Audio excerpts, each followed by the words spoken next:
یکی از موضوعاتی که ما تو دنیای بازاریابی و فروش همیشه باهاش مواجه هستیم اینه که میگه وقتی که شما تصمیم میگیری یه کالایی رو بفروشی، تا زمانی که اون فاکتور نهایی نخورده در واقع فروش تموم نشده. هر چقدر هم که شما محصول رو ارائه بدی و در موردش صحبت بکنی و بازارگرمی بکنی، تا زمانی که فاکتور نخورده این فروش محقق نشده. من میخوام به شما بگم که امروز دنیای بازاریابی خیلی گسترده شده، فضای مجازی اومده بهش اضافه شده و پیچیدگیاشو بیشتر کرده، هوش مصنوعی اومده و یه سردرگمی عجیبتری رو به این مقوله اضافه کرده. اما اگر شما همه این کارها رو هم بیایید انجام بدید اما توی یه نقطه خیلی حیاتی و حساس اشتباه کنید، تمام زحمات شما به باد میره. یه نقطه خیلی حیاتیه. معمولا من خیلی دیدم که کسب و کارها میان یک محصول خیلی خوبی رو روش کار میکنن، طراحی میکنن، بازاریابی میکنن، بازار خیلی خوبی براش پیدا میکنن، ولی چون در یک نقطه ثقل اشتباه میکنن، اینا نمیتونن آدمای موفقی باشن و کسب و کارشون با شکست مواجه میشه، یا اینکه خیلی سود ناچیزی گیرشون میاد.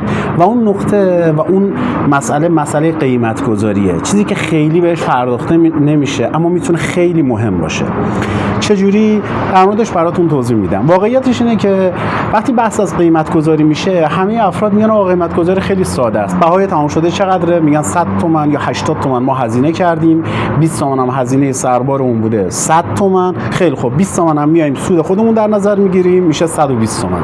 در صورتی که اصلا اینجوری نیست. قیمت گذاری امروز دیگه یک مسئله خیلی پیچیده است و یکی از کارشناسان و دانشمندان حوزه قیمت گذاری یک کلیدواژه و یک جمله طلایی داره و اونم اینه که میگه قیمت گذاری محاسبه کردنی نیست، قیمت گذاری طراحیه. شما باید قیمت رو طراحی کنید.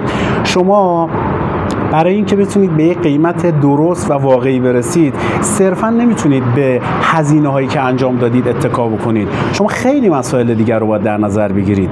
برندتون رو، مخاطبتون رو، وقتی که دارید بهش میفروشید آیا پیک کاریتون هست یا پیک کاریتون نیست، و خیلی مسائل دیگه، رفتار مشتری و بسیاری از مسائل و متغیرهای دیگه که خیلی وقتا ما میبینیم یه مجموعه‌ای میاد یه محصول رو با قیمت خیلی بالاتر از شما عرضه کرده ولی نتیجه گرفته. شما اومدی قیمت پایین‌تر هم عرضه کردی، تبلیغات زیادتری هم کردی اما نتونستی نتیجه بگیری، به خاطر اینکه شما باید همه این مسائل رو در قیمت گذاری در نظر بگیرید و کافیه که شما به این اصل